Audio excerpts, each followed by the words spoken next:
the Minnesota Wild podcast, presented by Acrisure. Wally in goal, lineup is pretty much the same? Wally's in that same lineup. What does Utah do that presents challenges for teams?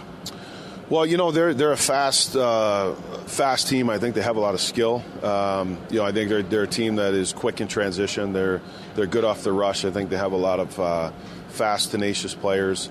I'd say over the last couple of years, I think some of the additions they've had to their D-core. They have some big, strong guys that can skate. So I'd say probably overall the mobility and the speed in which they play with. Is tonight a night, Coach, you have to lean on your depth with all four lines and all three sets of D? Yeah, it certainly is. I think that I think we try to do that regularly, but obviously coming in on a back-to-back, I think that's where the importance of having two goalies that can play, six defensemen that we feel comfortable with, and four lines with a healthy team right now that we feel can all contribute. So we're going to need a good effort from everybody. That your off line's been together for a while now with Tarasenko and Trenton. What do you like about the way they work together and how your off's kind of led that group? Yeah, I think it's a good combination of players. Danault's a really good, strong skating two-way centerman, very responsible, has some good offensive instincts. Trenny's a big, strong north-south, straight-ahead guy that brings physicality. I think Vladdy's a really smart offensive player, but what I found with him too is he's a really good player both sides of the puck. I think that so I think when you look at the makeup of the line, there's a couple different attributes on each guy that I think with the three of them together works pretty well. I know face-offs are a work in progress all season. Where do you feel you guys are at with that right now? There were some tough nights last night for a couple guys. No, face-offs have to be better. I mean, I think at times, even going back through the game, I think Colorado's best period was the third period, but I think a lot of the momentum that was generated was just from we never started with the puck. So even if you have a defensive zone faceoff, you win it, you have a play to get out, you get an offense. But it just seemed like lots of times when we were caught in situations where there was faceoffs, then it's another. We're starting too much defending, and I think when you do that, it allows the other team to get momentum. I didn't think that they gained momentum so much by quote unquote outplaying us. They just had possession, and a lot of the possession came from faceoffs. I know you work on that all the time. How do you get better at that? Is that more of a group thing, or the personnel probably won't change very much in the next few weeks? So how do you get better at that? Yeah, I mean, it's everything. I mean, you try to help the guys. I know the guys are working at it. You study the opposition centers.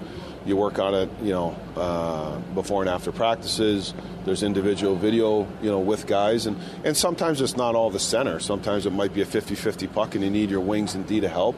But it's something that we're going to emphasize. We have emphasized. We're going to continue to emphasize and, work to get it better. You've never arrived, no matter what your record is or how good you think your team is. There's always areas that you need to continually improve on, and that's one of them for us.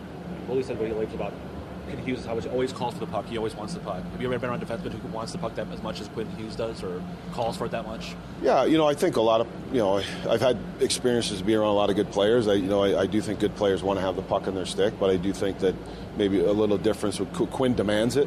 I think whether it's in his calling for the puck or how he positions himself, to be available.